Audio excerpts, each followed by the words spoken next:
Salut mes Zoomers, je suis trop contente de vous retrouver aujourd'hui dans une nouvelle vidéo. Je suis carrément en mode cocooning, j'ai les cheveux tout juste lavés donc c'est pour ça qu'ils sont humides, hein. C'est pas qu'ils sont gras. Je suis avec mon gros pilou. J'ai ici, je vais essayer de vous le montrer sans renverser la tasse, mon petit thé de grand-mère. Et si on se retrouve aujourd'hui, c'est pour vous parler de ma critique sur La Reine des Neiges. Je vous avais promis une critique qui n'est pas vraiment une critique puisqu'en fait c'est juste mon avis. J'ai envie de vous parler un petit peu de ce que j'ai ressenti, de ce que j'ai trouvé, ce que j'ai pensé du film. Et je me suis dit que j'allais vous faire ça en mode cocooning. Voilà, j'ai même le plaid à côté. Donc n'hésitez pas à prendre un petit truc à boire, un petit truc à grignoter, à vous mettre bien à l'aise. Et puis c'est parti!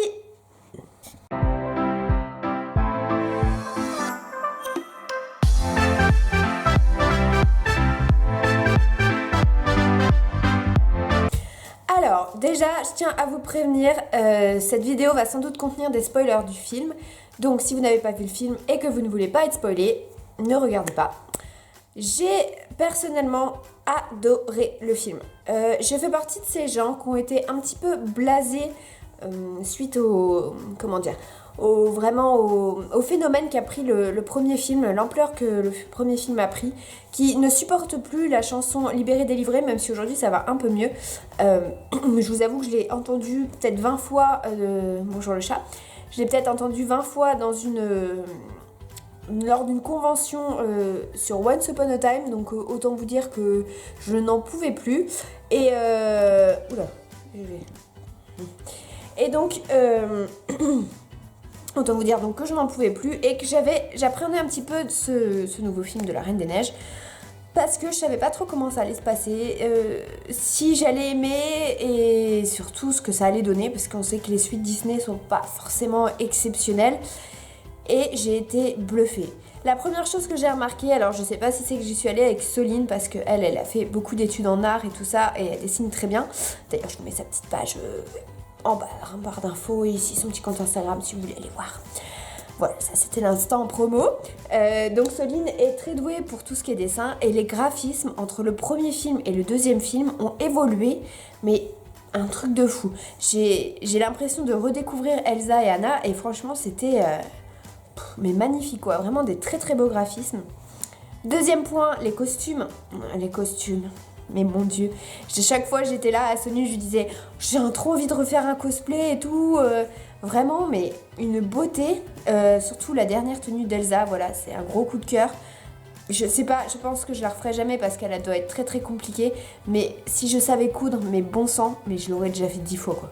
Je la trouve vraiment magnifique. Ensuite, l'histoire. Et j'ai été très surprise de l'histoire, puisque pour moi, je la trouve beaucoup plus mature que la première version. Rien déjà que le fait qu'on en sache plus sur les parents d'Anna et Elsa. Alors attendez, 2 minutes. Sors de là. Rien que le fait qu'on en sache plus sur les parents d'Elsa et d'Anna, je trouve que ça a déjà beaucoup de sens. Et ensuite, j'aime beaucoup le fait que Elsa se trouve enfin, puisque au final, on sait qu'elle se cherche toujours un petit peu, même dans le début du 2, ça se voit. Elle est toujours pas très à l'aise et à la fin on se rend compte que voilà, elle fait partie d'un esprit et je trouve que c'est un beau parallèle entre le monde des esprits de la nature et puis finalement Anna qui elle est plutôt terre à terre et qui devient reine d'Arendelle. J'ai l'impression vraiment, enfin après ça c'est mon ressenti à moi, que Elsa c'est un peu le yin ou le yang, je sais jamais lequel est le blanc, je crois que c'est le yang, et Anna c'est le yin et qu'ensemble ils correspondent parfaitement et ils permettent cette harmonie entre la nature et puis l'homme. Et j'ai trouvé que c'était vachement mature pour un film Disney et j'ai beaucoup aimé ça. J'ai toujours trouvé que les Pixar étaient beaucoup plus matures que les Disney et là je vous avoue que quand on le regarde avec des yeux d'adulte, ça a vraiment cette maturité-là que je m'attendais pas à trouver. Donc une très très bonne surprise.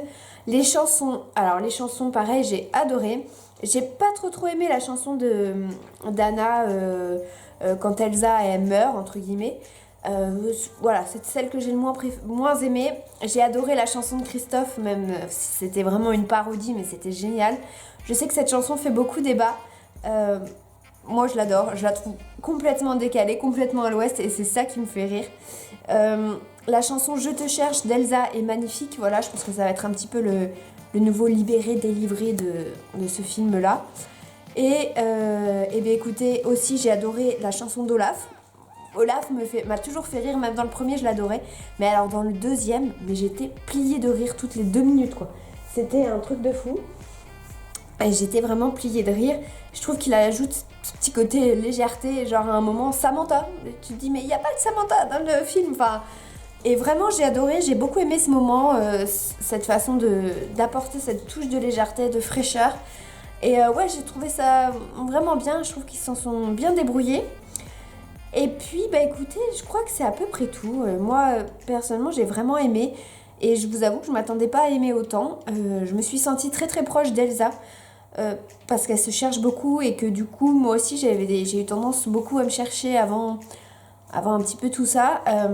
Tout ce qui s'est passé récemment dans ma vie. Et je me suis beaucoup attachée à elle. Et je trouve que voilà, c'était une belle fin. J'espère qu'il n'y aura pas de 3e épisode parce que vraiment, je pense pas que ça mérite une 3e suite. J'aurais un peu peur qu'il gâche le tout. Ah si, j'ai oublié de vous dire un truc. L'esprit du feu, mais on en parle ou pas? Ouais, je sais, c'est comme Pua pour Moana, mais... enfin, Vaiana en français. Mais allô quoi, il est si mignon. Moi je veux cette petite salamandre. C'est obligatoire. D'ailleurs, sachez que ça va devenir ma mascotte pour aller à Walt Disney World. Donc voilà, j'ai craqué. Enfin, je vais craquer si j'arrive à aller à Disneyland quand vous verrez cette vidéo. Je ne sais pas encore si j'aurais pu y aller ou pas. On va croiser fort fort les doigts. Voilà mes Dreamers. Écoutez, n'hésitez pas à me donner votre avis en commentaire parce que moi je suis toujours avide d'avis. C'est dur à dire ça. J'aime toujours beaucoup entendre vos avis. Et puis, bah écoutez, n'hésitez pas à laisser un petit pouce en l'air si cette vidéo vous a plu, à vous abonner, à commenter. Et puis nous on se retrouve très très bientôt dans une prochaine vidéo. Bye!